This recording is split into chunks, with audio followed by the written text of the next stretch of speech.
Assalamualaikum warahmatullahi wabarakatuh. Perkenalkan, nama saya Robiatul Adawiyah. Saya dari program studi biologi reguler C. Di sini saya akan mempresentasikan materi tentang munakahat atau pernikahan untuk memenuhi tugas mata kuliah pendidikan agama Islam. Langsung saja ke pengertiannya. Pengertian pernikahan menurut bahasa.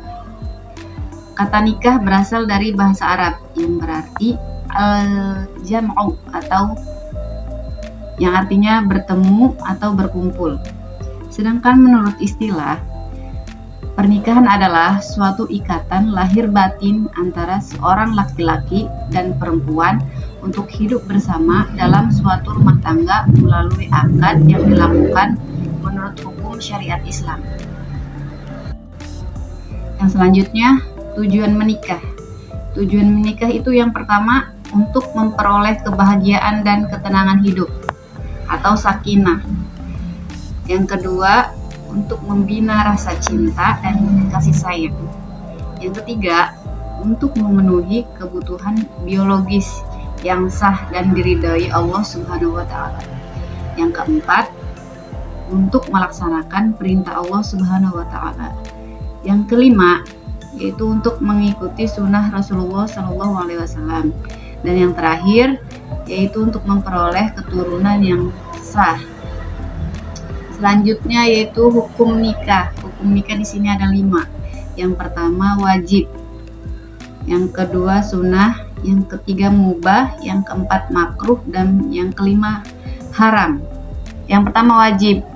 Wajib apabila mampu secara lahir dan batin dan juga beresiko zina. Dan yang kedua sunnah. Sunnah apabila mampu lahir batin dan tidak beresiko zina. Yang ketiga mubah, tidak mampu lahir dan batin dan istri rela. Terus yang keempat makruh, tidak mampu secara lahir dan batin dan istri tidak rela. Yang terakhir haram, tidak mampu secara lahir dan batin dan istri disakiti atau niat buruk. Selanjutnya memilih pasangan. Memilih pasangan di sini ada 3. Yang pertama asasi, yang kedua manusiawi, dan yang ketiga taktis. Kalau menurut asasi yaitu seperti kualitas agama. Sedangkan manusiawi yang pertama itu keturunan, kecantikan, dari hartanya. Terus yang kalau dalam taktis yaitu kesuburan, kesetaraan, kesehatan. Halangan nikah atau mahram yang haram dinikahi yaitu yang pertama halangan selamanya karena hubungan darah, hubungan persusuan, hubungan pernikahan, ibu mertua atau ibu tiri, dan juga hubungan li'an. Itu haram dinikahi selamanya. Dan yang kedua halangan sementara. Itu dikarenakan wanita yang masih bersuami dalam masa iddah, laki-laki yang masih memiliki 4 istri, muhrim sementara, ditalak 3, sedang ihram, beda agama, perjinahan, budak, dan juga karena sakit keras. Yang selanjutnya yaitu rukun nikah. Rukun nikah itu ada 5. Yang pertama calon suami, yang kedua calon istri, yang ketiga wali, yang keempat 2 orang saksi, dan yang kelima ijab qabul.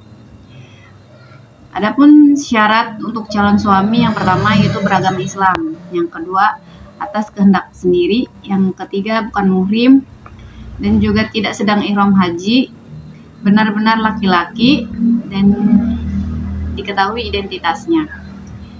Dan syarat untuk calon istri yaitu yang pertama beragama Islam, tidak terpaksa, bukan muhrim, tidak bersuami, tidak sedang dalam masa iddah, tidak sedang ihram haji atau umroh, dan benar-benar perempuan.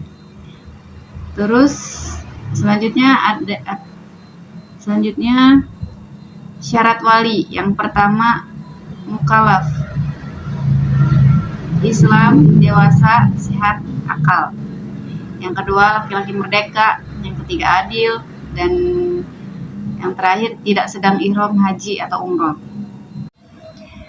Ya, adapun syarat 2 orang saksi, yang pertama itu Islam, yang kedua dewasa, terus sehat akalnya, tidak fasik, hadir dalam akad nikah, merdeka, bukan budak, laki-laki, tidak sah saksi dari perempuan. Yang terakhir, adil, bukan fasik. Selanjutnya, syarat ijab qabul, yaitu dengan kata-kata nikah atau yang semakna dengan itu, berurutan antara ijab dan qabul.